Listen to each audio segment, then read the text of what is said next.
The judge overseeing the case of Officer Geronimo Yanez ruled today that the jury will be allowed to hear evidence that Philando Castile did have a license to carry his gun at the time he was shot. The defense earlier had argued that that shouldn't come up because it's not relevant. The officer didn't know about the permit at the time.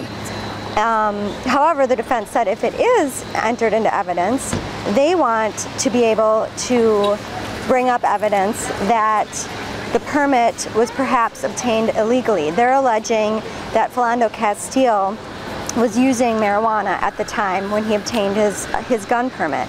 So the judge today said that the evidence that he had a gun permit would be allowed, and that opens the door then for the defense to ask those questions about how he obtained the permit. The jury that will end up deliberating Officer Geronimo Yanez's case will be a mostly white jury.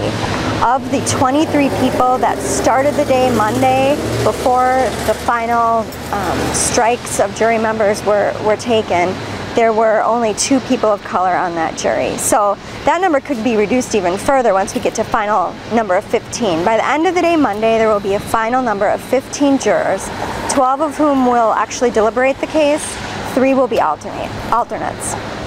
Philando Castile was a 32-year-old elementary cafeteria school worker.